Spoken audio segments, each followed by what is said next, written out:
Sahabat-sahabat Kristus, salam jumpa dalam acara Sabtu Sarapan Bersama Tuhan. Adapun menu sarapan hari ini diambil dari 1 Petrus pasal 3 ayat 18. Sebab juga Kristus telah mati sekali untuk segala dosa kita. Ia yang benar untuk orang-orang yang tidak benar, supaya ia membawa kita kepada Allah.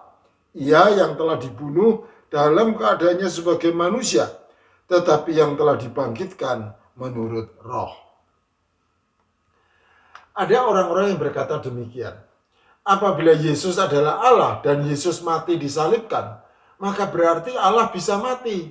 Dan apabila Allah bisa mati, maka berarti ia bukan Allah, karena Allah seharusnya kekal selama-lamanya. Jadi sejatinya Yesus itu bukan Allah, karena Allah tidak mungkin bisa mati.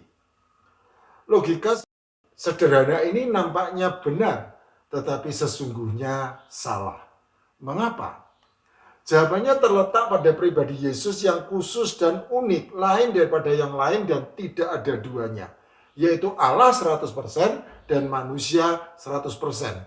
Karena ia adalah Allah yang berinkarnasi menjadi sama dengan manusia tanpa kehilangan keilahiannya. Keunikan inilah yang membuat Yesus bisa mati disalibkan di Golgota, karena sebagai manusia 100%, ia tidak hanya bisa merasa haus dan lapar atau mengalami kesakitan dan penderitaan secara jasmani, melainkan juga bisa mati sama seperti manusia pada umumnya. Oleh karena itu, Petrus dengan gamblang menyatakan, ia yang telah dibunuh dalam keadaannya sebagai manusia. 1 Petrus pasal 3 ayat 18. Jadi, Yesus sebagai firman yang menjadi daging atau manusia, sungguh-sungguh mati secara jasmani, yang menunjukkan kodrat kemanusiaannya yang fana, sama seperti manusia lainnya, karena ia adalah manusia 100%.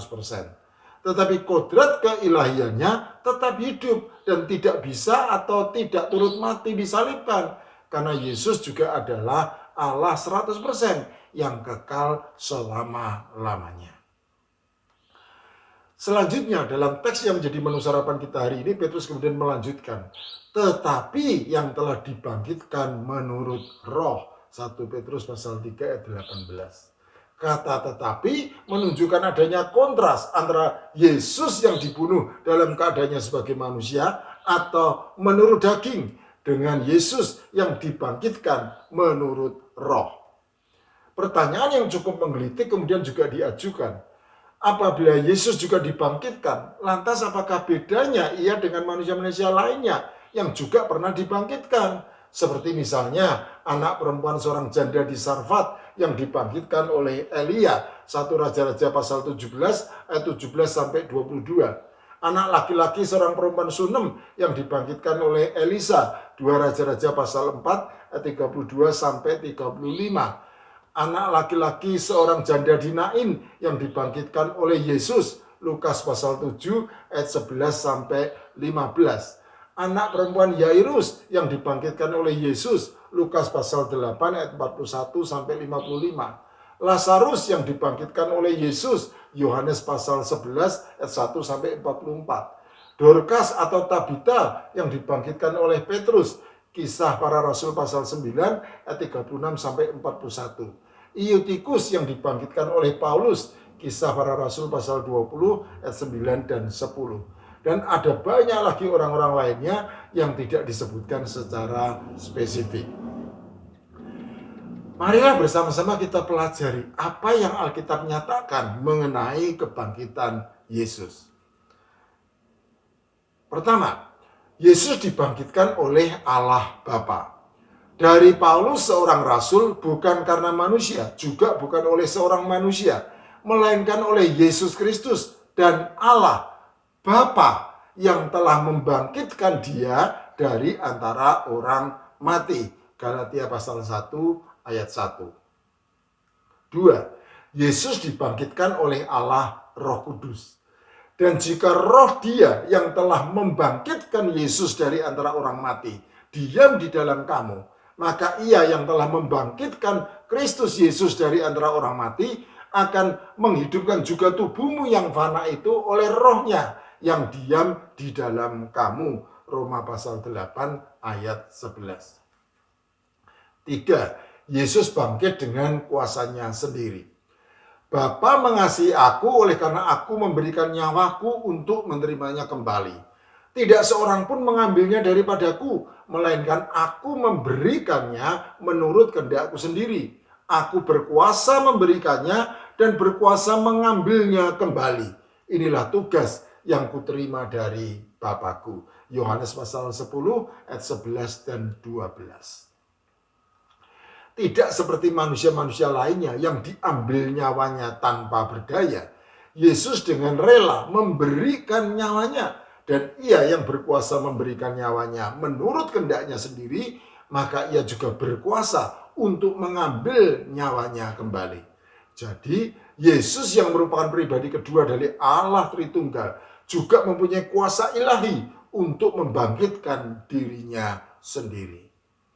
Selain itu perlu juga dipahami bahwa tidak seperti manusia-manusia lainnya yang dibangkitkan lalu mati kembali dalam kefanaan manusiawi. Yesus bangkit dan tetap hidup selamanya tanpa mengalami kematian lagi.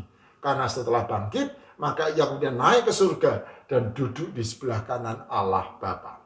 Itulah yang membedakan pribadi Yesus dengan pribadi-pribadi lainnya yang terkadang dengan sembrono menyatakan dirinya sebagai Tuhan. Sahabat-sahabat Kristus, tentu masih banyak teks-teks Alkitab lainnya yang menjelaskan hal mengenai kebangkitan Yesus. Tetapi setidaknya berdasarkan teks-teks yang tadi sudah kita pelajari, maka dapat disimpulkan bahwa sejatinya kebangkitan Yesus merupakan karya Allah Tritunggal, Allah Bapa, Allah Roh Kudus, dan Allah Anak. Ketiga pribadi Allah Tritunggal tersebut bekerja sama dalam satu kesatuan yang indah serta harmonis untuk membangkitkan Yesus. Sehingga melalui kebangkitan Tuhan Yesus Kristus, maka kita juga beroleh kebangkitan tubuh dan hidup kekal di surga mulia. Jadi, marilah bersukacita dalam kebangkitan Juru Selamat kita. Amin.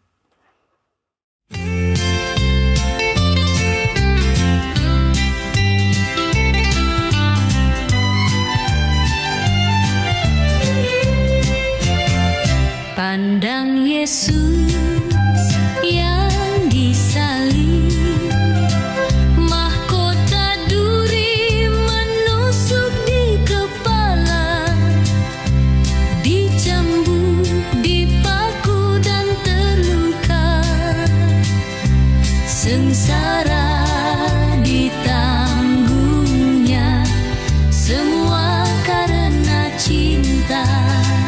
Dihianati dan ditinggal, darahnya tercurah,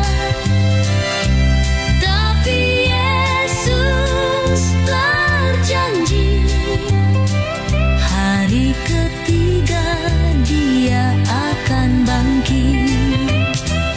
Yesus bangkit, iblis dikalahkan. Yesus bangkit, maut dikalahkan. Yesus bangkit, kuasa dosa dikalahkan. Yesus bangkit, ada kehidupan kekal.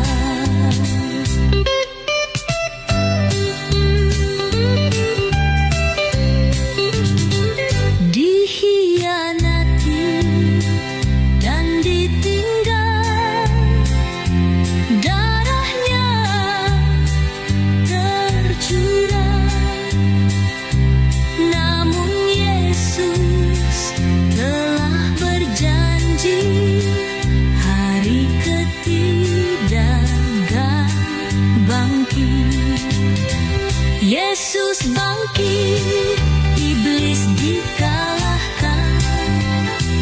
Yesus bangkit, maut dikalahkan.